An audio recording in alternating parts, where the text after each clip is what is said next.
Episode 4 of Skeleton Crew is out, and man, this show just keeps getting better every week. I'm Spider-Man.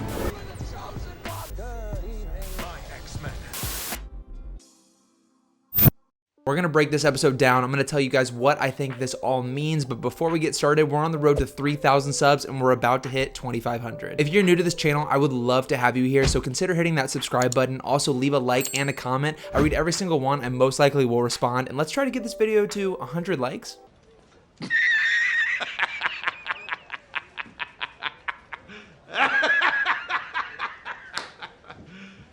You serious? Now let's go ahead and recap the episode. So our skeleton crew seems to think that they're on their way home to At-Aden, but when they arrive on the planet, it's a little bit different than they expected. It reminds them a lot of their home planet and somewhat looks like it, but it's not. This planet is completely war-torn and looks like something terrible happened. While the kids go out and search for any evidence of their home planet, Jod stays back with 33, where we learn something very interesting. The droid tells Jod that this is actually at Akron and he can't remember a planet called At-Aden. We've heard him say this line in other episodes, and he says it so many times in this episode because of a specific reason which we'll get into later. But I do think the line is hilarious and I just couldn't stop repeating it after watching this episode. So yeah, it turns out we're not on At-Aden, we're on At Akron, a planet very similar to the kids' planet but not their own. While exploring this planet, the kids see various different things that remind them of their home planet, but they actually run into a crew of people called the Troiks. There is an ongoing war between the Troiks and the Hattons, and the kids get right into the middle of it. They meet this girl who is the daughter of the clan's leader, and Neil definitely has a crush on her. We see various different things from Star Wars history, including a droid fighter tank as well as the Eopes. But my favorite part about this episode is the relationship that we see between Neil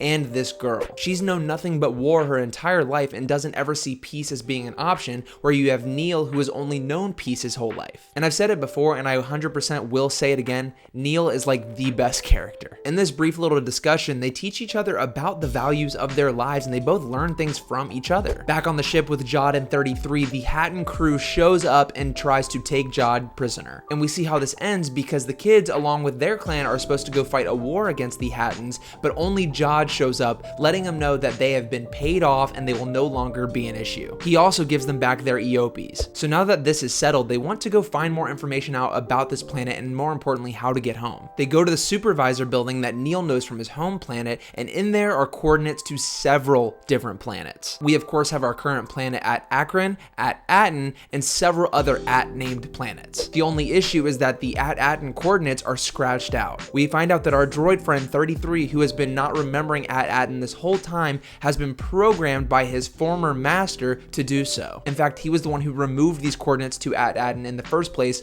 long ago when he used to live here. I also want to point out here, it's really cool to watch Fern go from a very timid leader to really taking up this role with the help of Wim. But nonetheless, this droid has also been programmed to attack anyone who suggests that they might be looking for At-Aten. The droid is about to attack the kids when Neil throws a rock, finally summoning some courage, and takes the droid down for a second while Jod disables him with the power switch. Neil passes out from all of the excitement and then the episode ends. Such a fun episode, and also building the lore and making us wonder, what are all of these planets for? What happened to this planet? Will we see the other planets in the future episodes? I personally think so. I'm also really just loving the character development we're getting with these kids, and not just the kids, but also Jod. We've seen Wim kind of go on this adventure that he's always wanted to go on. We've seen Fern kind of go into that leadership role, and now we've seen Neil build up his courage. I can't wait to see what they do with KB's character. In terms of where I think this was going, I'm gonna kind of stick with my guns here and suggest that perhaps this has something to do